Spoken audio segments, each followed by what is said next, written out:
अच्छा, इस लेक्चर 13 में हम क्वेश्चन नंबर 11 का जो फर्स्ट पार्ट है उसको डिस्कस करते हैं।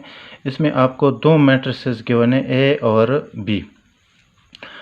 मैट्रिक्स ए जो है वो है रो मैट्रिक्स 3 2 1, बी जो है वो भी उसी तरह रो मैट्रिक्स है -3 4 2। और आपसे पूछते हैं कि शो कर लें कि A plus B whole transpose is equal to A transpose plus B transpose and A minus B whole transpose equals A transpose minus B transpose. तो हम क्या करेंगे, हम अलग अलग रिजल्ट्स फाइंड कर लेंगे लेफ़्ट और राइट हैंड साइड के, और देखेंगे कि उन दोनों के रिजल्ट से जो मैट्रिसेस हमें मिलते हैं वो आया वो इक्वल है कि नहीं है, और वो लाजमन इक्वल होंगे क्योंकि ट्रांसपोज में ये प्रॉपर्टी सेटिस्फाई होती हैं। तो हमारे पास क्या है, ए प्लस बी होल ट्रांसपोज। तो यहाँ पे अगर आप देख लें तो यहाँ पे हमारे पास क्या है, ए प्लस बी होल ट्रांसपोज। तो पहले हम ए और बी दोनों को ऐड कर लेंगे, फिर उसके बाद ट्रांसपोज ले लेंगे। नाउ ए प्लस बी उसको फाइंड करते हैं। तो ए प्लस बी क्या है, ये आपका मैट्रिक्स ए है और ये बी है। मैट्रिक्स ए की पहली एंट्री 3 है और इसकी पहली एंट्री -3 है, तो ये दोनों आपस में क्या हो जाएंगे, कंबाइन हो जाएंगे। मैट्रिक्स ए की दूसरी एंट्री 2 है और उसकी दूसरी एंट्री 4 है, तो 2 और 4 कंबाइन हो जाएंगे। मैट्रिक्स ए की जो तीसरी एंट्री है वो है 1 और बी की तीसरी एंट्री 2, तो 1 + 2। तो ये हमारे पास आ रहा है क्या, 3 - 3 0, 2 + 4 6 और 1 + 2 3। तो ये हमारे पास ए प्लस बी मैट्रिक्स है। अब इसके मुताबिक हमें क्या चाहिए, ट्रांसपोज चाहिए, तो हम इस मैट्रिक्स का ट्रांसपोज ले लेंगे। So A plus B whole transpose is equal to ये जो मैट्रिक्स है 0 6 3, तो इसका ट्रांसपोज क्या है। ट्रांसपोज हम पहले भी पढ़ चुके हैं कि ट्रांसपोज में हम क्या करते हैं, रोज़ को ट्रांसफॉर्म कर देते हैं कॉलम में। तो यहाँ पे पहली रो क्या है, वो ये 6 0 3 है। तो अब इसी फर्स्ट रो को हम क्या कर लेंगे, फर्स्ट कॉलम बना लेंगे, तो 0 6 3। अब कोई और रो है नहीं, तो बस यही इसका आंसर है। अब राइट हैंड साइड पे आते हैं, तो उसमें क्या है, A transpose and A transpose plus B transpose. तो मैट्रिक्स ए क्या है, वो है 3 2 1, तो इसका ट्रांसपोज हो जाएगा, प्लस मैट्रिक्स बी क्या है, वो है -3, सॉरी यहाँ पे मैट्रिसेस में कॉमास नहीं होते, 4 2, इसका ट्रांसपोज। पहले इनके ट्रांसपोजेस ले लेंगे। तो इसका ट्रांसपोज चूंकि एक ही रो है तो उससे एक ही कॉलम बन जाएगा, 3 2 1, प्लस अब इससे भी कॉलम बना ले, -3 4 2। अब इन दोनों को आपस में ऐड कर ले, तो 3 और -3 कंबाइन हो जाएंगे, 2 और 4 कंबाइन हो जाएंगे, 1 और 2 कंबाइन हो जाएंगे। तो इससे हमें क्या मिल रहा है, 3 - 3 0, 2 + 4 6, 1 + 2 3। अब अगर आप इन दोनों को देख ले, कंपेयर कर ले दोनों को, दोनों सेम है कि नहीं है। Hence this shows that A plus B whole transpose is equal to A transpose plus B transpose. तो यही हमने शो करना था। इसी तरह अब इन दोनों में आप देख लें, तो पहले क्या है, पहले ए और बी के दरमियान सब्ट्रैक्शन है। तो पहले हम क्या कर लेंगे, ए माइनस बी कैलकुलेट कर लेंगे। तो मैट्रिक्स ए क्या है, वो है 3 2 1, माइनस बी मैट्रिक्स क्या है, -3 4 2। तो पहले सब्ट्रैक्शन फाइंड करते हैं, फिर इस ट्रांसपोज पे आएंगे। तो यहाँ पे सब्ट्रैक्शन, इसकी एंट्री क्या है 3, ये माइनस फार्मूले में है और ये माइनस इस 3 का अपना है, तो ये माइनस।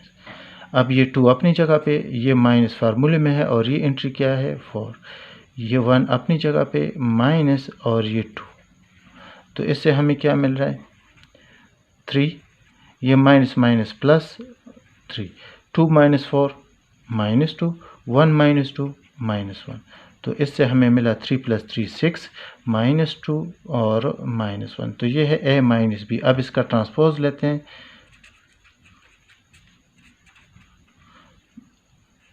तो 6 - 2 -1, इसका ट्रांसपोज क्या हो जाएगा, जस्ट रोज़ को क्या बना लेंगे, कॉलम। तो फर्स्ट रो है 6 - 2 -1, उससे हमें ये फर्स्ट कॉलम मिला। ठीक है। अब राइट हैंड साइड पे आते हैं, तो उसमें क्या है, A transpose minus B transpose.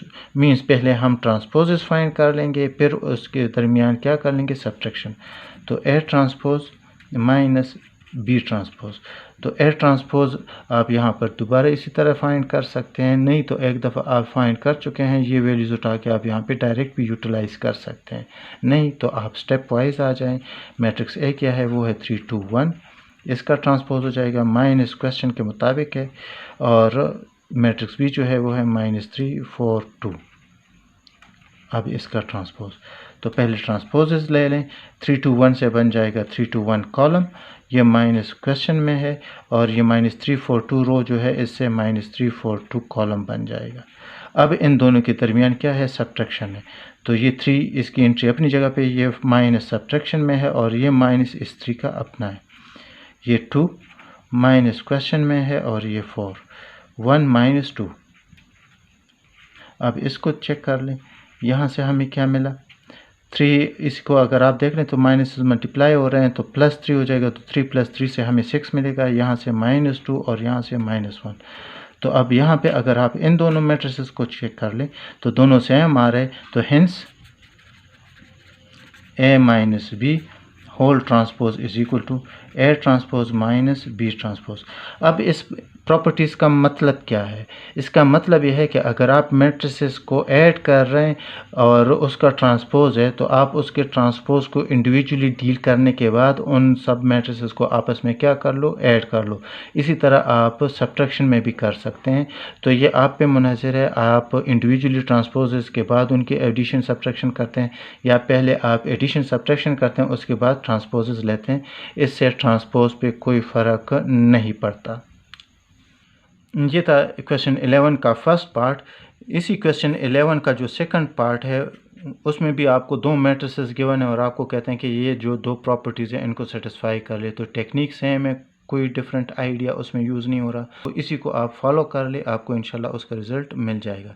इसके अलावा इसी एक्सरसाइज में जो क्वेश्चन नंबर 9 और 10 है उसको भी आप लोग खुद देख लें, कोई प्रॉब्लम हुई तो फिर आप मुझसे पूछ लें। अच्छा, क्वेश्चन नंबर 12 का जो फर्स्ट पार्ट है इसमें आपको 2 मैट्रिसेस ए और बी गिवन है, आपको कहते हैं कि show that A B whole transpose is equal to B transpose A transpose. याद रखें पिछले क्वेश्चन में अगर आपको याद हो तो उसमें ए बी मैट्रिसेस जो थे वो एडिशन और सब्ट्रैक्शन में थे और उसका होल ट्रांसपोज था। प्रोडक्ट में अगर ए बी का आप ट्रांसपोज फाइंड करते हैं तो राइट साइड पे उसका ऑर्डर चेंज हो जाता है, यहाँ पे ए बी है तो राइट साइड पे आप देखें तो बी ए है, तो ये आप लोगों ने ट्रांसपोजेस में इसका ख्याल लाजमन रखना है। फॉर एग्जांपल आपके पास 3 मैट्रिसेस है ए बी सी और आप उसका ट्रांसपोज लेते हैं A B C whole transpose, तो वो आपको देगा C transpose B transpose A transpose. यहाँ पर अगर आप देखें तो लेफ्ट हैंड साइड में क्या है, ए बी होल ट्रांसपोज है, तो पहले हम ए और बी को मल्टीप्लाई कर लेंगे, उसका जो जवाब आएगा उसका हम ट्रांसपोज ले लेंगे, तो वो हमारे पास लेफ़्ट हैंड साइड का रिज़ल्ट बन जाएगा। राइट हैंड साइड के लिए क्या करेंगे, पहले ए और बी ट्रांसपोजेस फाइंड कर लेंगे, फिर उनको जो है मल्टीप्लाई करके उससे हम बी ट्रांसपोज ए ट्रांसपोज का प्रोडक्ट कैलकुलेट करेंगे। तो स्टार्ट लेते हैं, तो लेफ़्ट हैंड साइड के लिए पहले क्या करते हैं, ए बी फाइंड करते हैं। तो ए बी कैसे फाइंड करते हैं, मैट्रिक्स ए लिख के जो कि है 2 5 -3 4 और मैट्रिक्स बी लिख के उस वो क्या है -1 1 2 3। अब अगर आप देख लें तो इन 2 मैट्रिसेस के दरमियान में मैंने प्रोडक्ट सिंबल नहीं लगाया। आज जब कोई भी सिंबल ना हो तो मतलब यह है कि दोनों के दरमियान प्रोडक्ट है। अब प्रोडक्ट उसी तरह फर्स्ट रो को फिक्स करके फर्स्ट कॉलम से तो 2 और -1 मल्टीप्लाई होकर -2 देंगे, फिर फार्मूले में है प्लस 5 और 2 मल्टीप्लाई होकर हमें 10 देंगे, ठीक है। इसी तरह 2 और 1 मल्टीप्लाई होके 2 प्लस 5 और 3 मल्टीप्लाई होके 15, -3 और -1 मल्टीप्लाई होके 3 प्लस 4 और 2 8, -3 और 1 -3 प्लस 3 और 4 और 3 12। तो ये हमारे पास आ रहा है ए बी, तो ये है क्या है -2 + 10 8, 2 + 15 17, 3 + 8 11, -3 + 12 9, तो ये हमारे पास है ए बी। अब लेफ्ट हैंड साइड के मुताबिक हमें क्या चाहिए, इसका ट्रांसपोज चाहिए, तो now A B whole transpose is equal to इस मैट्रिक्स का ट्रांसपोज, मैट्रिक्स क्या है 8 17 11 9, तो इसका ट्रांसपोज ये यहाँ पे ठीक किसके लिए है, ट्रांसपोज के लिए। अब इसका ट्रांसपोज ले लेंगे तो फर्स्ट रो क्या है 8 17, तो उससे फर्स्ट कॉलम बन जाएगा, सेकंड रो क्या है 11 9, तो उससे हमारे पास सेकंड कॉलम बन जाएगा। तो ये हमारे पास क्या है, ए बी होल ट्रांसपोज है। ट्रांसपोज यहाँ पे टी मैंने इसलिए नहीं लिखा क्योंकि ट्रांसपोज का जो कॉन्सेप्ट है वो हम अप्लाई कर चुके हैं, तो यहाँ पे अब टी नहीं लिखेंगे। अब राइट हैंड साइड के मुताबिक पहले मुझे ट्रांसपोज चाहिए, बी ट्रांसपोज ए ट्रांसपोज। तो बी ट्रांसपोज पहले मैट्रिक्स बी क्या है, वो है -1 1 2 3। तो ये टी ऊपर लिख लेंगे कि हमें पता हो कि हमने पहले इसका ट्रांसपोज लेना है, और साथ में मैट्रिक्स ए जो कि है 2 5 -3 4, यहाँ पर भी टी लिख लेंगे कि हमें याद रहे।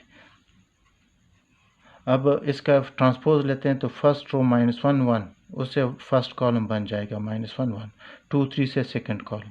तो ये ट्रांसपोज हो गया मैट्रिक्स बी का। अब मैट्रिक्स ए का ट्रांसपोज 2 5 से फर्स्ट कॉलम बन जाएगा और -3 4 से सेकंड कॉलम। तो ये ट्रांसपोजेज हो चुके। अब इनके दरमियान प्रोडक्ट कैलकुलेट करना है। तो प्रोडक्ट कैसे करेंगे, -1 जब 2 से मल्टीप्लाई करेंगे तो -2, 2 और 15 मल्टीप्लाई 2 और 5 मल्टीप्लाई कर ले तो 10। अब इसी -1 को जब 3 से मल्टीप्लाई करते हैं -3 से तो +3, +2 और 4 8, 1 और 2 को मल्टीप्लाई कर लें तो 2, +3 और 5 को मल्टीप्लाई कर ले 15, 1 और -3 को मल्टीप्लाई करें तो -3, 3 और 4 को मल्टीप्लाई कर ले तो 12। अब इससे हमें क्या मिल रहा है, -2 + 10 8, 3 + 8 11, 2 + 15 17, -3 + 2 9। अब इन दोनों रिजल्ट्स को देख ले, 8 11 17 9, 8 11 17 9 दोनों सेम है, तो hence A B whole transpose is equal to B transpose A transpose. Second part में आपको सी मैट्रिक्स गिवन है ए बी सी डी, और आपको कहते हैं कि C transpose whole transpose show कर ले कि क्या है, वो आपके पास मैट्रिक्स सी है। इस एक्सरसाइज के स्टार्ट में हम ट्रांसपोज जब डिस्कस कर रहे थे तो मैंने आपको वहाँ पे एक मैट्रिक्स लेके ये शो भी किया था कि जब आप 2 दफ़ा ट्रांसपोज लेते हैं तो आपको वही ओरिजिनल मैट्रिक्स मिलता है। तो इसके लिए आप वही प्रीवियस लेक्चर्स को देख लें, उसमें इसका आपको आइडिया मिल जाएगा। फिर भी कोई प्रॉब्लम हुई तो आप कमेंट सेक्शन में मुझसे क्वेश्चन कर सकते हैं। इसी क्वेश्चन का जो थर्ड पार्ट है उसमें आपको ए और बी मैट्रिसेस गिवन है। इसमें आपको कहते हैं कि A B whole transpose equals A transpose B transpose. Just आपने क्वेश्चन नंबर 12 का ही जो फर्स्ट पार्ट है उसकी तरह आप लेफ्ट हैंड साइड को कैलकुलेट कर ले और राइट हैंड साइड को कैलकुलेट कर ले। देखें रिजल्ट सेम आ रहे हैं तो ठीक है, नहीं तो आप कह दें कि नॉट इक्वल्स। अब एक इम्पॉर्टेंट बात जो कि आप लोगों को याद होनी चाहिए, मैंने थोड़ी देर पहले आपको कहा कि ट्रांसपोजेस में ये ऑर्डर्स जो हैं ये रिवर्स होते हैं, लेकिन अगर इन दोनों के दरमियान इक्वलिटी है, यहाँ पे आप देखें तो रिवर्स नहीं हो रहे। अगर इक्वलिटी है तो इसका मतलब ये है कि ये जो दो मैट्रिसेस हैं, ये दो matrices commutative property with respect to multiplication को सेटिस्फाई करती हैं। जिन मैट्रिसेस में ये प्रॉपर्टी सेटिस्फाई हो तो उसमें जो होल ट्रांसपोज है उसमें आप ऑर्डर को चेंज करें या ना करें, दोनों आपको सेम आंसर्स देंगे। तो जस्ट इसको ट्राई कर ले। नेक्स्ट लेक्चर में इंशाल्लाह हम न्यू टॉपिक के साथ हाज़िर होंगे। तब तक के लिए अल्लाह हाफ़िज़, अपना ख्याल रखिएगा और मेरे चैनल को सब्सक्राइब करना मत भूलिएगा। अल्लाह हाफ़िज़।